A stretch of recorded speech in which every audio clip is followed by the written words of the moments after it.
Hello and welcome to another episode of Kill Ant Reviews. Today we'll be reviewing Piers Anthony, Crewel Lye, Crewel Lye, A Caustic Yarn.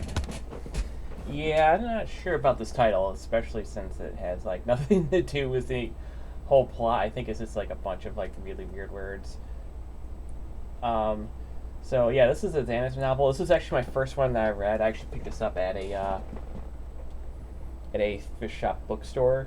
Um, Overall, it's definitely interesting. The whole plot revolves around the main character, who's like this barbarian that's kind of immortal because you can actually kill him, and he has regenerative abilities that can basically he can get killed and he can regenerate within like a day. And they also make fun of the fact that he's smart but not too smart. Uh, but let's go to. But before I go further into it, let me just look at the cover.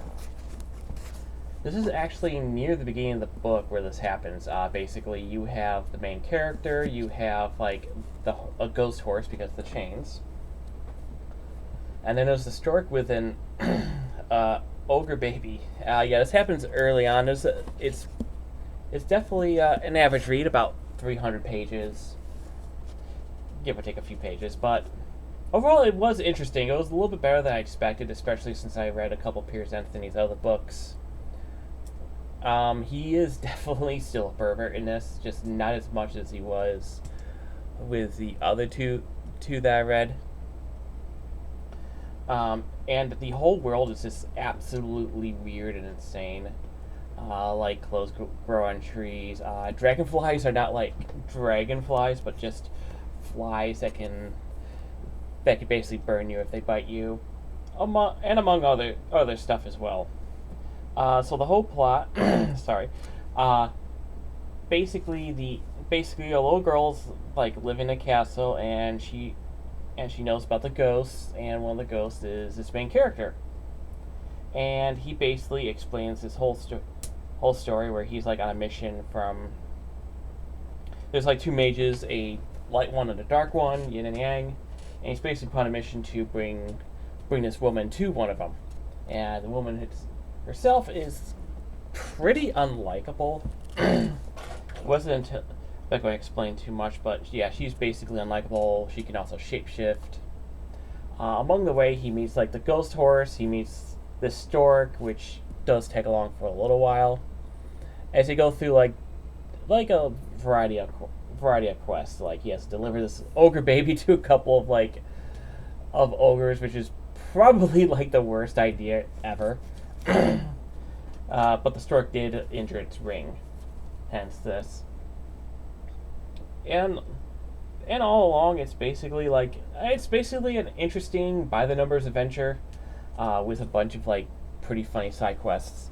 And like I said a million times, the world is absolutely strange. I had never read a Xanth novel, so I was like, wait, what?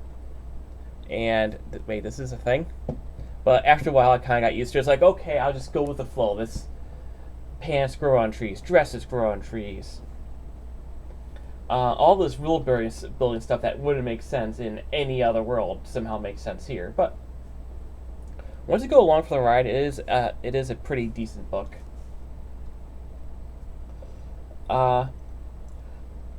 But basically, could have done better with a better villain, because you really don't meet the villain towards the end. It's like, oh, that's it.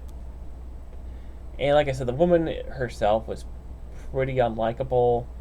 She's always like trying to escape, but she also has shapeshifting abilities that take like an hour to fully manifest. They also do have like a few chapters of body switching, which is interesting. Some negative aspects is it definitely was kind of sexist, since he definitely like shows like the woman is pretty bad combat, and did say a few sexist remarks that like how women can't really fight in battle, but might also be due to the times. And there's a few scenes that did drag along a little bit, like he's just adding some stuff just to pad the chapters. But I do like to say, without really revealing the ending was pretty nice. I enjoyed the ending. It definitely added a couple twists onto it. And for the entire thing, it's just this guy's backstory is for most of it. So about 90%, 95% of this book is all a one big flashback of what happened. So what would I give this novel?